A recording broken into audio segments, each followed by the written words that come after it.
Assalamualaikum warahmatullahi wabarakatuh. Sahabat, insya Allah sebentar lagi kita akan dengarkan sama-sama ikuti tausiah singkat, ringan, insya Allah mudah-mudahan membawa keberkahan bagi kita semua, yang mudah-mudahan bisa kita amalkan dalam kehidupan sehari-hari. Selamat mendengarkan. Apakah ada orang yang mau belajar kayak gitu kira-kira? Alhamdulillah kita hari ini adalah bagian dari orang-orang yang berusaha mendekatkan diri kita kepada Al-Quran, gitu ya. Karena Nabi SAW juga mengatakan Iqra'ul Qur'ana ya'ti yaumal qiyamah syafi'an li ashabih. Bacalah Al-Quran, karena Al-Quran nanti di hari kiamat ya, syafi'an li ashabih, dia akan menjadi penolong kita ya, yang menjadi sahabat bagi kita gitu ya. Jadi nanti mereka bersaksi bahwa pernah dibaca oleh kita gitu ya, dan kita dimudahkan untuk mengucapkan kalimat tauhid di akhir hidup kita, insyaallah. Jadi nggak ada kata berhenti belajar Al-Quran. Oh, saya udah tua kayaknya nggak bisa nih. Sudah tidak ada gitu. Justru semakin usia kita semakin bertambah dari sisi angka ya, tapi berkurang dari sisi jatah ya. Nah, ini semakin mendekatkan kita kepada Al-Quran. Orang yang senantiasa membaca Al-Quran, sel-sel tubuhnya sehat gitu. Karena Allah bilang di dalam Al-Quran juga, surat Al-Isra, wa nunazzilu minal Qur'an ma huwa syifa, dan kami telah menurunkan Al-Quran itu buat obat. Buat siapa obatnya? Wa rahmatul lil mu'minin, bagi rahmatnya itu, kasih sayang Allahnya itu, kesembuhannya itu, kesehatannya itu buat orang-orang yang beriman, yang yakin. Kalau nggak yakin, nggak ada efek sama sekali. Dan keajaiban Al-Quran maksudnya biar kita termotivasi belajar Al-Quran. Al-Quran itu obat ya, obat segala macam penyakit. Tapi tadi syaratnya wa rahmatul lil mu'minin, dan rahmatnya, kesembuhannya, kesehatannya itu buat orang-orang yang yakin aja, yang beriman. Kalau enggak, wa malidh zalimina min ansar, hanya kalau buat orang-orang yang zalim nggak ada penolong buat dia gitu. Al-Quran nggak ada efek sama sekali. Apa sih dengerin doa kok bisa sembuh? Nggak ada efek sama sekali. Makanya ketika baca Al-Quran, niatkan buat kesehatan, niatkan buat kesembuhan. Sembuh betul-betul niat. Iya, karena kata Imam Ibnu Qayyim,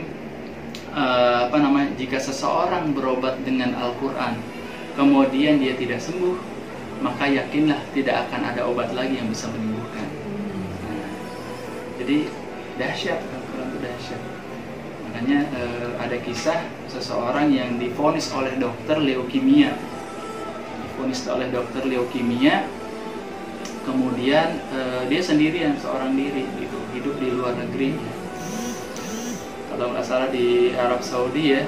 Waktu itu dia sudah kata dokter, umur Anda kira-kira sebulan lagi. Jadi dia divonis dia mati gitu. Karena sel darahnya sudah rusak ya, leukemia, leukositnya tinggi. Kemudian akhirnya ya sudah, setelah divonis sama dokter makin shock, udah dia terbaring aja.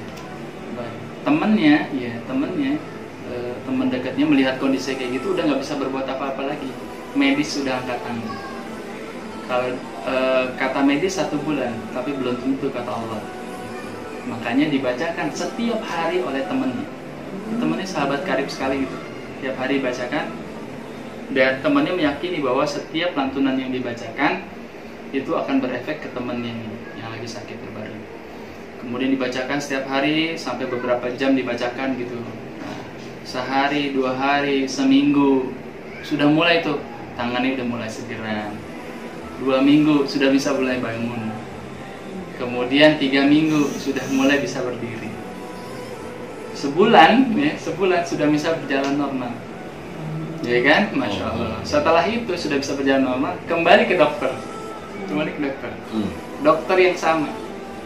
Nah, dokter yang sama tiba-tiba datang ditemuin, loh kok Anda? Gitu. Dokternya bingung, kenapa kok nih kok bisa berjalan sehat gitu. Padahal sudah divonis gitu. Dok, saya mau cek darah lagi. Ya, sudah dicek, Setelah dicek ternyata Masya Allah ya, ini kedahsyatan Al-Quran, sel-sel leukemianya sudah tidak ada. Masya Allah. Terus dokternya bilang, Anda berobat di mana? Pengobatan seperti apa yang Anda lakukan? Orang ini menjawab, saya berobat dengan Al-Quran. Dengan teman yang dijawab dengan Al-Quran. Iya, dengan Al-Quran. Temannya yang membacakan. Iya, dengan perantara temannya yang membacakan Al-Quran yang begitu dahsyat bisa menyembuhkan dirinya. Ya, mau udah bagus. Nah, sekarang amanah Al-Quran itu ada pada manusia yang mudah-mudahan kita bisa mempelajari, kita bisa mengamalkan, dan mudah-mudahan bisa kita tebarkan kepada yang lain. Amin. Mungkin itu pertemuan kita, mudah-mudahan bermanfaat bagi yang mendengarkan tausiah ini. Silakan boleh di like, share ya, dan subscribe ya. Silakan, mudah-mudahan bermanfaat. Amin. Tetap dengan baca hamdalah. Alhamdulillahirabbil alamin. Subhanaka Allahumma bihamdika asyhadu an la ilaha illa anta astaghfiruka wa atubu ilaik. Assalamualaikum warahmatullahi wabarakatuh. Waalaikumsalam warahmatullahi wabarakatuh.